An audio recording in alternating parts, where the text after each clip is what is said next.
ఈ లెసన్లో మనం మైక్రోసాఫ్ట్ వర్డ్లోని టెక్స్ట్ ఫార్మాటింగ్ గురించి తెలుసుకుందాం.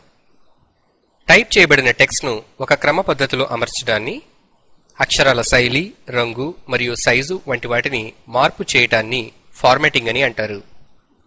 ఫార్మాటింగ్లో ముందుగా టెక్స్ట్ అలైన్మెంట్ గురించి తెలుసుకుందాం. టెక్స్ట్ మ్యాటర్ను ఒక క్రమ పద్ధతిలో అమర్చడాన్ని అలైన్మెంట్ అని అంటారు. డాక్యుమెంట్లోని టెక్స్ట్ మ్యాటర్ను లెఫ్ట్ మార్జిన్కు అమర్చాలి అని అనుకున్నప్పుడు లెఫ్ట్ అలైన్మెంట్ చేయాలి. లెఫ్ట్ అలైన్మెంట్ చేయడానికి ముందుగా టెక్స్ట్ను మౌస్తో సెలెక్ట్ చేసి ఫార్మాటింగ్ టూల్ బార్లోని లెఫ్ట్ అలైన్ బటన్పై క్లిక్ చేయాలి.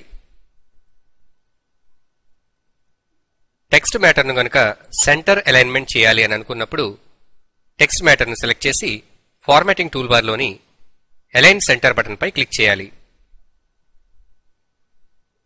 సెంటర్ అలైన్మెంట్ చేసినప్పుడు టెక్స్ట్ మ్యాటర్లోని ప్రతి లైను పేజుకు మధ్య నుండి రెండు వైపులా సమానంగా అమర్చబడుతుంది.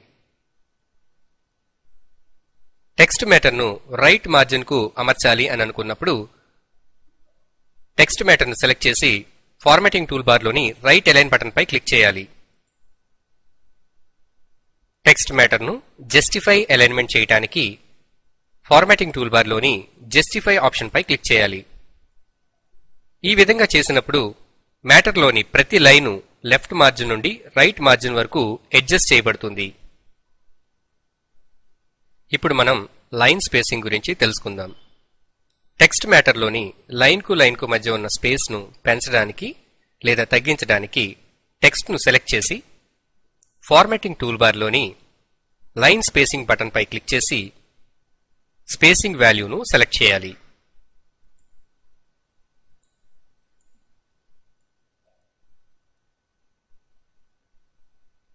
సాధారణంగా సింగిల్ స్పేసింగ్ వాల్యూ 1.0 ఉంటుంది. డబుల్ స్పేసింగ్ కావాలి అనుకున్నప్పుడు 2.0ను సెలెక్ట్ చేసుకొనవచ్చు. అక్షరాల ఆకారం మార్చడానికి టెక్స్ట్ను సెలెక్ట్ చేసి ఫార్మాటింగ్ టూల్ బార్లోని ఫాంట్ లిస్ట్ బాక్స్ ఓపెన్ చేసి మనకు కావలసిన ఫాంట్ను సెలెక్ట్ చేసుకొనవచ్చు.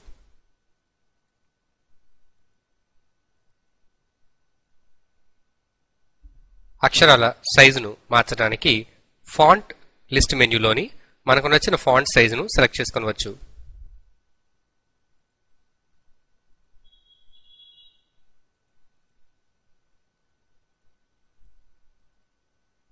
అక్షరాలు మందంగా కనిపించడానికి టెక్స్ట్ను సెలెక్ట్ చేసి ఫార్మాటింగ్ టూల్ బార్లోని బోల్డ్ ఆప్షన్ను క్లిక్ చేయాలి. లెటర్స్ వాలినట్టుగా కనిపించడానికి ఇటాలిక్ ఆప్షన్ను అప్లై చేయవచ్చు. ఇటాలిక్ను అప్లై చేయడానికి టెక్స్ట్ను సెలెక్ట్ చేసి ఫార్మాటింగ్ టూల్ బార్లోని ఐ సింబల్ ఉన్న ఇటాలిక్ బటన్పై క్లిక్ చేయాలి.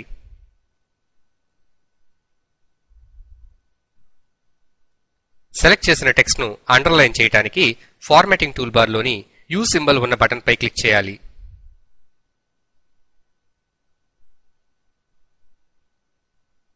బోల్డ్ చేయబడి ఉన్న టెక్స్ట్ మ్యాటర్ను సాధారణ టెక్స్ట్ కింద మార్చడానికి టెక్స్ట్ను సెలెక్ట్ చేసి తిరిగి బోల్డ్ బటన్పై క్లిక్ చేయాలి. అదేవిధంగా అండర్లైన్ చేయబడిన టెక్స్ట్ను అండర్లైన్ తొలగించడానికి టెక్స్ట్ను సెలెక్ట్ చేసి అండర్లైన్ బటన్పై క్లిక్ చేయాలి. ఈ విధంగా లెటర్స్ను బోల్డ్, ఇటాలిక్, అండర్లైన్ చేయటానికి మరియు ఆ ఎఫెక్ట్ను తొలగించడానికి కూడా ఉపయోగించవచ్చు. టెక్స్ట్ మ్యాటర్ గనక పాయింట్ల రూపంలో ఉన్నట్లయితే వాటికి నెంబర్స్ లేదా బుల్లెట్స్ మాన్యువల్గా టైప్ చేయనవసరం లేకుండా ఫార్మాటింగ్ టూల్ బార్లోని నెంబర్స్ లేదా బుల్లెట్స్ బటన్ను ఉపయోగించవచ్చు. ఉదాహరణకి ఇక్కడ ఉన్న ఈ టెక్స్ట్ మ్యాటర్ పాయింట్స్ రూపంలో ఉంది.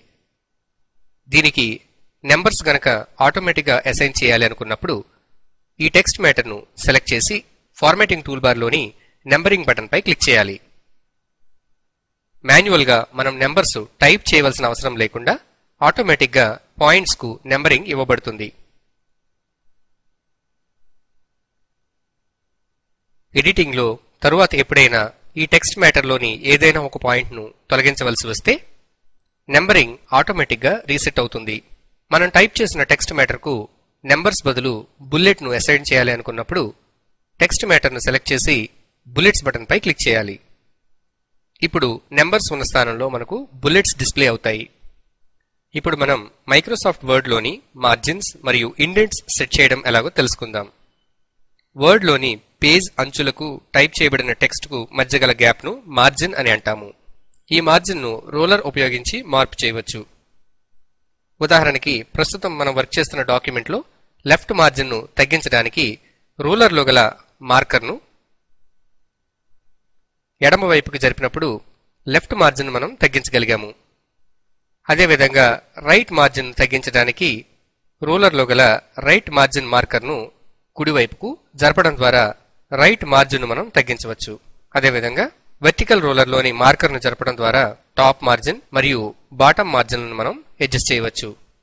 టైప్ చేయబడిన పేరాలను మార్జిన్ నుండి కొంత దూరం ముందుకు జరపడాన్ని ఇండెంటింగ్ అని అంటాము. ఈ పారాగ్రాఫ్ యొక్క ఇండెంట్ పెంచడానికి పారాగ్రాఫ్ ను సెలెక్ట్ చేసి ఫార్మాటింగ్ టూల్ బార్ లోని ఇంక్రీజ్ ఇండెంట్ బటన్ పై క్లిక్ చేయాలి. ఈ విధంగా పారాగ్రాఫ్ ను మార్జిన్ నుండి దూరంగా జరపవచ్చు. అదేవిధంగా పారాగ్రాఫ్ ను మార్జిన్ కు దగ్గరగా జరపడానికి ఫార్మాటింగ్ టూల్ బార్ లోని డిక్రీజ్ ఇండెంట్ పై క్లిక్ చేయాలి. ఇండెంట్ ను మార్చడానికి మరొక సులభ పద్ధతి.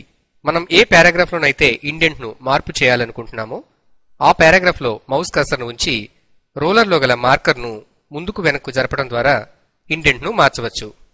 ఈ విధంగా మైక్రోసాఫ్ట్ వర్డ్ లోని ఫార్మాటింగ్ టూల్ బార్ ను ఉపయోగించి టెక్స్ట్ మ్యాటర్ ను మనకు నచ్చిన రీతిలో అమర్చుకోవచ్చు.